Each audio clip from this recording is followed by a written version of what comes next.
नमस्कार शिक्षकगण, स्वागत है आप सभी का मेरे चैनल पर।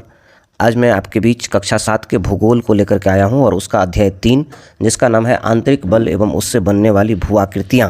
इस अध्याय को हम लोग देखने वाले हैं। आप देख ही रहे हैं कि ये जो अध्याय है ये परीक्षा के दृष्टिकोण से काफ़ी महत्वपूर्ण है और ये अध्याय क्या पूरी NCERT की किताब ही महत्वपूर्ण है। आप यूँ कहें तो सारे पढ़ाई को एक तरफ कर दीजिए और NCERT की किताब को एक तरफ कर दीजिए तो सारी परीक्षाओं को फेस किया जा सकता है। यदि आप चैनल पर नए हैं तो एक बार मेरे चैनल को सब्सक्राइब कर लीजिए ताकि मैं आपको कक्षा 6 से लेकर के 12वीं तक के सभी विषयों का NCERT की निचोड़ आपके पास रखता हूं, जो आपकी परीक्षा के दृष्टिकोण से काफ़ी महत्वपूर्ण है। तो आइए बिना समय बिताए मैं इस अध्याय को शुरू करता हूं। चूँकि यह अध्याय लंबी है तो थोड़ा समय तो लगेगा ही, ध्यान रखिएगा कि स्किप ना करें। इसमें से मुख्य मुख्य बातें को हम बताएंगे, अंडरलाइन भी करेंगे और पूरा वीडियो को देखिए, बहुत फ़ायदेमंद होगा ये। चलिए आइए, तो आज हम इसका पहला पेज पढ़ रहे हैं। पहला पेज में जो है कुछ खास इंपॉर्टेंट बात नहीं है। पहले तो आप टॉपिक का नाम लिख लिया, आंतरिक बल एवं उससे बनने वाली भू-आकृतियाँ। इसमें जो हम लोग को जानने वाला बात है वो यहाँ है कि भू प्रॉपर्टी में विभिन्न आकार की छोटी एवं बड़ी किंतु कठोर संरचनाएँ होती है जिन्हें प्लेट कहते हैं। तो भू प्रॉपर्टी जो भूमि है हमारी, उसमें विभिन्न आकार की छोटी एवं बड़ी किंतु कठोर संरचनाएँ होती है जिन्हें क्या कहते हैं, प्लेट कहते हैं। और ये प्लेटें गतिशील रहती है जिनसे द्वीपों, महाद्वीपों और महासागरों का निर्माण होता है। ये जो प्लेट होती है वो क्या होती है, गतिशील। इससे द्वीप, महाद्वीप और महासागर का निर्माण होता है। चलिए बढ़ते हैं आगे, क्या कुछ हो रहा है। इसमें भूकंप आया है और भूकंप क्यों आता है, उसके क्या कारण है, पर्वत कैसे बनता है, पठार कैसे बनता है, कितने तरह के पर्वत हैं, इन सब के बारे में अध्ययन करेंगे। तो इसका जो अगला हम लोग के लिए जो पाठ्य सामग्री है उसमें देखिए, भूवैज्ञानिक आए हैं, बच्चों को बता रहे हैं कि भूकंप आने का क्या कारण होता है। भूवैज्ञानिक बताएं कि देखिए हमारी पृथ्वी की ऊपरी सतह प्लेटों में विभाजित होते हैं। देखिए लिखा हुआ है ना, हमारी पृथ्वी की ऊपरी सतह प्लेटों में विभाजित हैं जो हमेशा गतिमान रहती है। उस गति के कारण कुछ प्लेटें एक दूसरे के पास आती हैं तो कुछ एक दूसरे से दूर जाती हैं और कुछ साथ साथ रहती हैं। तीनों बात है, कुछ प्लेट एक दूसरे के पास आती है, कुछ प्लेट एक दूसरे से दूर जाती है और कुछ प्लेट साथ साथ रहती है, जिसके कारण आपस में प्लेटों में टकराहट उत्पन्न होता है और कंपन शुरू हो जाती है। उसी को कंपन को भूकंप कहते हैं। जब प्लेट कुछ आपस में साथ आना चाहती है, कुछ प्लेट एक दूसरे से दूर जाना चाहती है और कुछ हमेशा साथ साथ रहती है, तो इससे जो कंपन उत्पन्न होता है, इसी कंपन को जो है भूकंप कहते हैं। प्लेटों के आपसी टकराहट के कारण उसमें कंपन शुरू हो जाते हैं और इसी कंपन को क्या कहा जाता है, भूकंप कहते हैं। जब भूकंप आती है तो कुछ भूभाग जो है वो धंस जाते हैं तो कुछ ऊपर उठ जाते हैं, कुछ भूभाग धंस जाते हैं तो कुछ क्या हो जाते हैं, ऊपर आ जाते हैं। यदि यही घटना ऐसे जगह पर हो जाए जहां मानव का आवास है, मानव बसते हैं, तो वहां पर काफ़ी विनाशकारी होता है। ये ज़रा इस फोटो के जरिए हम लोग देखेंगे। अभी देखिए, ये जो आप फोटो देख रहे हैं इसमें कुछ बातें दिखाई गई हैं जो आगे आपको मिलेगा इसके बारे में चर्चा। जहाँ से भूकंप उत्पन्न होता है उसको उद्गम केंद्र कहते हैं। ज़मीन के अंदर है ये जगह, देखिए ये ज़मीन के अंदर है, यहाँ से भूकंप उत्पन्न हुआ है, इसका नाम हो गया उद्गम केंद्र। यहाँ है उद्गम केंद्र। और जब उद्गम केंद्र के ठीक ऊपर धरती पर आएंगे तो इसको क्या कहा जाएगा, अधिकेंद्र। इसको क्या कहा जाएगा, अधिकेंद्र। तो ये चीज़ हम लोगों ने देखा। अब देखते हैं इससे आगे क्या कुछ है। भूवैज्ञानिक ने यह भी बताया कि कुछ ऐसे यंत्र हैं जिससे हम भूकंप की तीव्रता एवं उसकी उत्पत्ति का स्थान पता कर सकते हैं। कुछ ऐसा यंत्र है जिससे भूकंप की कितनी तीव्रता है उसकी पता कर सकते हैं और वो कहाँ से उत्पन्न हुआ है इसकी पता कर सकते हैं। अब कुछ घटनाओं को देख लीजिए। ये जो घटना है 1934 में बिहार के दरभंगा जिला में, 1934 में बिहार के दरभंगा जिला में।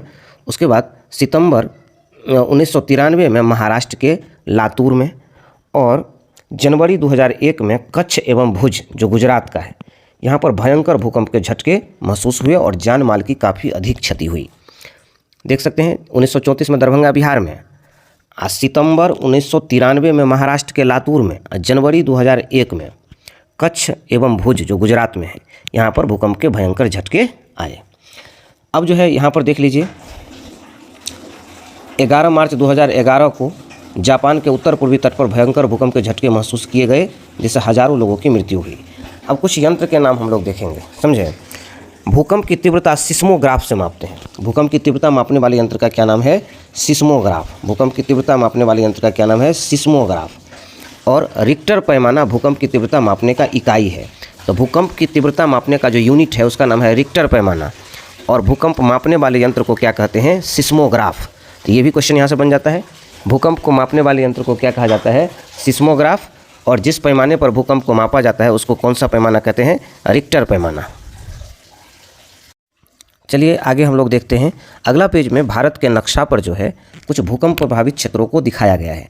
तो आप देख लीजिए, भूकंप प्रभावित जो हम लोग का क्षेत्र है उसको इस हिसाब से कुल 4 भाग में बांट दिया गया है। वैसे भाग का नाम 2, 3, 4, 5 रखा गया है, लेकिन है 2 से शुरू, इसलिए आप इसको 4 भाग कहेंगे। तो यहाँ पर देखिए जो ब्लैक कलर में दिखा रहा है, ब्लैक कलर में ये अत्यधिक जोखिम वाले क्षेत्र हैं। तो ब्लैक कलर कहाँ कहाँ दिखाया गया है? इस एरिया में। इस एरिया में आपको ब्लैक कलर दिखाया गया है। और इस एरिया में कौन कौन से स्टेट आते हैं तो आप देख लीजिए। यहाँ पर है अरुणाचल प्रदेश है। उसके बाद आपको मणिपुर है, यहाँ पर मणिपुर। उसके बाद आपको नहीं, नागालैंड है। अरुणाचल प्रदेश के बगल में यहाँ है नागालैंड, तब है मणिपुर, तब है मिजोरम, तब है त्रिपुरा, और तब है मेघालय, और बीच में यहाँ पर असम है, बीच में है असम। तो इस तरीके से ये जो कुल स्टेट हैं इधर के भाग, ये अत्यधिक भूकंप वाले क्षेत्र हैं, ये काफ़ी जोखिम भरा क्षेत्र हैं। इसके बाद ये जो पार्ट आप देख रहे हैं ये गुजरात का पार्ट है, और यहाँ भी भूकंप के काफ़ी झटके आ सकते हैं ब्लैक वाले पार्ट में। उसके बाद देखिए जो स्क्वायर में काटे गए हैं वो ये सब अत्यधिक जोखिम वाले, और जो स्क्वायर में काटे गए हैं ये सब जो है ये सब अधिक जोखिम वाले, ये सब अत्यधिक और ये अधिक जोखिम वाले। हम लोग जो बिहार में रहते हैं तो वो भी अधिक जोखिम वाला क्षेत्र के अंतर्गत आता है, क्योंकि बिहार आपका यहाँ पर है। इसके बाद बात करते हैं हम लोग मध्यम जोखिम वाले क्षेत्र। तो जहाँ पर केवल लकीर है वो है मध्यम जोखिम वाले क्षेत्र। तो लकीर कहाँ कहाँ है देखिए ज़रा, सीधी लकीर वाले हैं मध्यम जोखिम वाले क्षेत्र।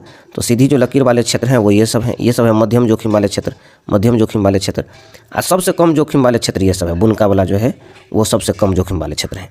चलिए बढ़ते हैं आगे की कुछ बातों को देखते हैं।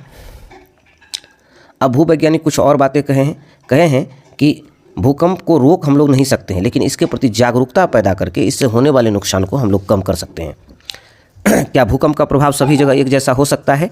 नहीं, भूकंप का प्रभाव सभी जगह एक जैसा नहीं हो सकता है। ये देखिए इसमें क्या कैसे है, कहते हैं भूप्रपर्टी के नीचे का वह स्थान जहाँ कंपन शुरू होता है उसको कहते हैं उद्गम केंद्र। अभी हम लोग देखे थे उद्गम केंद्र, याद करिए हम लोग कहाँ देखे थे। अधिकांश कंपन अधिकेंद्र से कंपन के बाहर तरंग के रूप में चलती है। अच्छा, इसमें पहले जहाँ से भूकंप शुरू होता है उसको कहते हैं उद्गम केंद्र, और उसके ठीक सामने ऊपर धरती पर आइएगा तो उसको कहेंगे अधिकेंद्र। अधिकेंद्र से कंपन बाहर की ओर जो है तरंग के रूप में चलता है, जिसकी तीव्रता दूरी बढ़ने के साथ साथ कम होती जाती है। अधिकेंद्र के निकटतम भाग में सर्वाधिक कंपन होता है, जहाँ सर्वाधिक क्षति होती है। मैं आपको थोड़ा बता रहा हूँ, चलिए आप थोड़ा सा पीछे तो देखिएगा। यहाँ देखिए ये जो था ये था उद्गम केंद्र, ये ज़मीन के भीतर है। ज़मीन के भीतर जो है वो है आपका उद्गम केंद्र, ये है उद्गम केंद्र।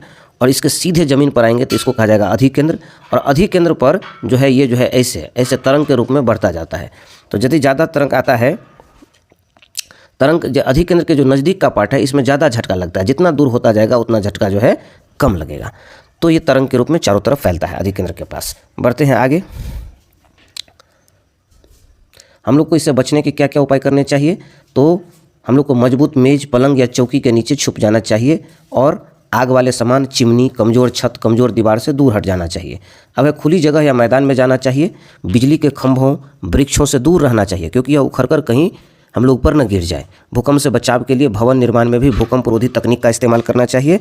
और जो फर्स्ट एड का बॉक्स होता है, प्राथमिक चिकित्सा बॉक्स जो होता है, उसको भी हमेशा तैयार रखना चाहिए, कभी भी ज़रूरत पड़ जाती है। अब बिहार को जो है कई भूकंप क्षेत्र में बांटा गया है। तो बिहार के कुछ जगह जो है भूकंप क्षेत्र 3 के जोन में आते हैं, कई जो है भूकंप क्षेत्र 4 के जोन में आते हैं, और भूकंप क्षेत्र 5 के जोन में बिहार के क्षेत्र को इस तरह से बांटा गया है। तो बिहार में भी भूकंप क्षेत्र 5 के जोन में आ रहे हैं, समझ गए। अब भूकंप क्षेत्र 5 का जो जोन है ना वो सबसे खतरनाक है। आप देख सकते हैं यहाँ पर भूकंप क्षेत्र यही है ना 5 का जोन, देखिए ब्लैक वाला जो है वो है 5 का जोन। ये काफ़ी खतरनाक है। भूकंप क्षेत्र 5 का जो जोन है, ये वाला जोन, ये काफ़ी खतरनाक है। और बिहार में भी है ये जगह। बिहार में कहाँ है भूकंप क्षेत्र 5 का जोन? तो उसको ज़रा देखिए आप। बिहार यही हमारा जो पार्ट है, यही तो बिहार है ना हमारा। इसमें देखिए आपको भूकंप क्षेत्र 5 का जोन है। इसमें कहाँ पर है भूकंप क्षेत्र 5 का जोन? तो देखिए ये हमारा बिहार है, और यहाँ पर भूकंप क्षेत्र 5 का जोन है। यहाँ पर भूकंप क्षेत्र 5 में भी थोड़ा बहुत हम लोग आते हैं। तो जिला वाइज इसको बांट दिया गया है, यहाँ से हम लोग देख लेंगे। अब देखिए भूकंप क्षेत्र 3 में जो आता है बिहार में, वो इन जिलों को लिया गया है: बक्सर, भोजपुर, रोहतास, कैमूर, औरंगाबाद, जहानाबाद, नवादा, अरवल, गया।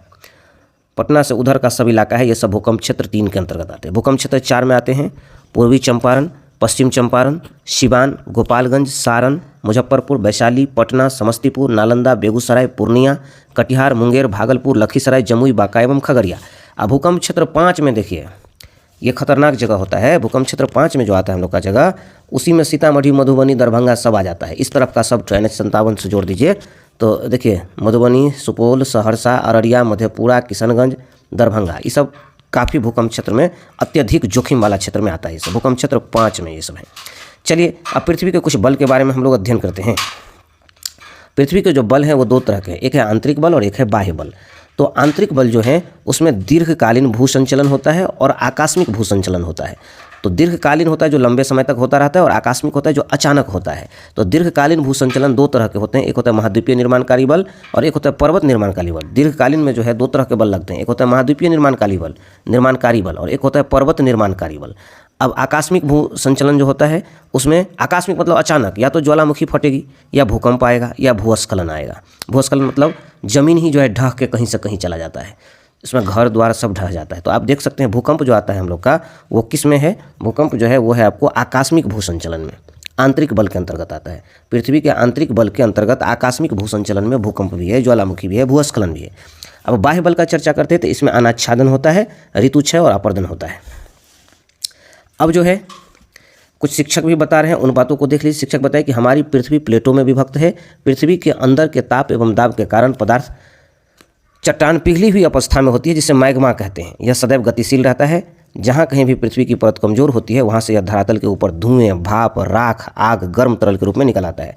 आपको बताते चले कि हम लोग के कल ही हम लोग पढ़े थे, जो चट्टानों के बीच में जो जीव जंतु एवं पौधे दब जाते हैं वो वहाँ पर जो है तरल रूप में मैग्मा बना लेते हैं। मैग्मा ये एकदम समझिए कि गाढ़ी द्रव है। तो धरती के अंदर ये चूंकि दबा हुआ है, जहाँ पर धरती को कमज़ोर पाता है ये, वहाँ से ये फूट उठता है, धरती के ऊपर निकल जाता है। धरती के ऊपर जब निकलता है तो इसी को ज्वालामुखी कहते हैं, क्योंकि अंदर में ये सदैव गतिशील रहता है। जहाँ भी धरती कमज़ोर मिलती है वहाँ से ये ऊपर निकल जाता है। ये किस रूप में निकलता है? धुआं के रूप में, भाप के रूप में, राख के रूप में, आग के रूप में, गर्म तरल रूप में। इस तरह से ये ज्वालामुखी फटता है। अब थोड़ा सा आगे बढ़िए, यहाँ दिया हुआ है तनाव बल। पृथ्वी का जो तनाव बल है उसके बारे में देखिए। बल बीच में है, भ्रंश घाटी दिखाया गया है यहाँ पर इस फिगर में। देखिए पर्वत किसे कहते हैं, यहाँ पर इसकी बात आ जाएगी। अब देखिए कहता है कि पर्वत उस श्रेणी या उच्च भाग को कहते हैं जिसकी ऊंचाई कम से कम 900 मीटर हो और जिसका शिखर क्षेत्र संकुचित हो। ऊपर में जो है सो संकुचित हो और 900 मीटर की ऊंचाई हो कम से कम, ऐसे उच्च भाग को क्या कहा जाएगा? पर्वत। तो पर्वत उस श्रेणी या उच्च भाग को कहते हैं जिसकी ऊंचाई कम से कम 900 मीटर हो और जिसका शिखर क्षेत्र क्या हो? संकुचित हो। ये पर्वत भी कई प्रकार के होते हैं। बलित पर्वत हो गया, भ्रंशोत्थ पर्वत हो गया, संचयन पर्वत हो गया, अवशिष्ट पर्वत हो गया। तो पहले हम लोग देखेंगे बलित पर्वत क्या होता है। 2 विपरीत दिशाओं से जब एक ही केंद्र पर बल लगता है तो उसे संपीड़ित बल कहा जाता है। इसे पर्वत निर्माणकारी बल भी कहा जाता है, जिससे बलित या मोरदार पर्वत बनते हैं। हिमालय और रॉकी जो है वो किसके उदाहरण है? बलित पर्वत के। भ्रंशोत्थ पर्वत क्या होता है? भ्रंशोत्थ पर्वत क्या होता है? जब भूतल के किसी क्षेत्र में समांतर भ्रंश के बाद बीच का भाग ऊपर उठा रह जाता है तो उसे भ्रंशोत्थ पर्वत ब्लॉक कहते हैं। जैसे यूरोप का ब्लैक फॉरेस्ट पर्वत और भारत का सतपुरा पर्वत। इसका मतलब क्या हुआ? भ्रंशोत्थ पर्वत हुआ कि मान लीजिए कि ये ज़मीन समतल थी, मान लीजिए आपकी ये ज़मीन क्या थी? समतल थी। ये ज़मीन समतल थी, ऐसा था ज़मीन। अब भ्रंश नीचा में मान लीजिए यहाँ खाली है, गड्ढा है, यहाँ भी गड्ढा है। तो इसमें क्या होगा आपको कि ये जो है ना यहाँ से ढह करके ये पार्ट ढह करके इसमें गिर जाएगा, ये पार्ट ढह करके इसमें गिर जाएगा। तो निश्चित रूप से यहाँ गड्ढा हो जाएगा। जब गड्ढा हो जाएगा तो सोचिए गड्ढा कैसा होगा। ये चीज़ जो गिर गया तो ये अब तो नहीं रहेगा, ये पार्ट, ये जो हरा वाला पार्ट है वो नहीं रहेगा, वो गिर गया नीचे। ये भी हरा वाला पार्ट आपका नहीं रहेगा, ये भी गिर गया नीचे। अब देखिए ये जो हरा वाला पार्ट है, ये जो पार्ट है आपका, ये जो पार्ट है ये पर्वत के रूप में रह गया। ये ऊंचा रह गया नहीं वाला पार्ट, ये सब तो नीचा हो गया, ऊंचा रह गया। तो जो दोनों तरफ धंस गया नीचे तो बीच वाला पार्ट उठा रह जाता है। इसी का नाम हो गया भ्रंशोत्थ पर्वत। और भ्रंशोत्थ पर्वत का उदाहरण है यूरोप का ब्लैक फॉरेस्ट पर्वत और भारत का सतपुरा पर्वत। तो यूरोप का ब्लैक फॉरेस्ट पर्वत और भारत का सतपुरा पर्वत जो है भ्रंशोत्थ पर्वत का उदाहरण है, जबकि हिमालय और रॉकी जो है वो बलित पर्वत का उदाहरण है। चलिए बढ़ते हैं आगे। ये देखिए अब जो है संचयन पर्वत के बारे में बताया गया। ज्वालामुखी द्वारा निकले लावा एवं अन्य पदार्थ ठंडा होकर जम जाते हैं तथा जब ये पर्वत का रूप ले लेते हैं तो इसे संचयन के पर्वत या ज्वालामुखी पर्वत कहा जाता है। जैसे जापान का फ्यूजियामा, अफ्रीका का किलिमंजारो। देखिए ज्वालामुखी से जो लावा निकलता है, ज्वालामुखी से जो राख निकलता है, वही सब ऊपर आकर के जम जाता है और पर्वत का रूप ऐसे ले लेता है, समझ गए। तो ऐसे पर्वत का क्या नाम हो जाएगा? संचयन पर्वत। क्या हो जाएगा? संचयन पर्वत या ज्वालामुखी पर्वत। जापान का फ्यूजियामा पर्वत, अफ्रीका का किलिमंजारो पर्वत, ये सब ज्वालामुखी के फटने के बाद, उसके ठंडा हो जाने के बाद बना था। जापान का फ्यूजियामा, अफ्रीका का किलिमंजारो। बढ़ते हैं अगले पर्वत की ओर, जिसका नाम है अवशिष्ट पर्वत। अपर्दन की शक्तियों द्वारा पर्वत के भाग कटते छटते रहते हैं, ये अपरदित भूभाग अवशिष्ट पर्वत कहलाते हैं, जिसे अरावली का पर्वत। देखिए अवशिष्ट पर्वत हुआ मिट्टी के कटाव के बाद शक्तियों द्वारा पर्वत के भाग छोटा मोटा कटता रहता है, तो अपरदित भूभाग जो है अवशिष्ट पर्वत कहलाते हैं। मतलब मिट्टी जो कट कट करके कहीं से कहीं जाता है, उससे जो पर्वत का निर्माण होता है उसी को अवशिष्ट पर्वत कहा जाता है। अरावली का पर्वत, पारसनाथ की पहाड़ी, ये सब अवशिष्ट पर्वत के उदाहरण हैं। अरावली का पर्वत याद रखेंगे, ये सब किसके उदाहरण हैं? अरावली का पर्वत, ये सब है अवशिष्ट पर्वत के उदाहरण। अब जो है बढ़ते हैं आगे।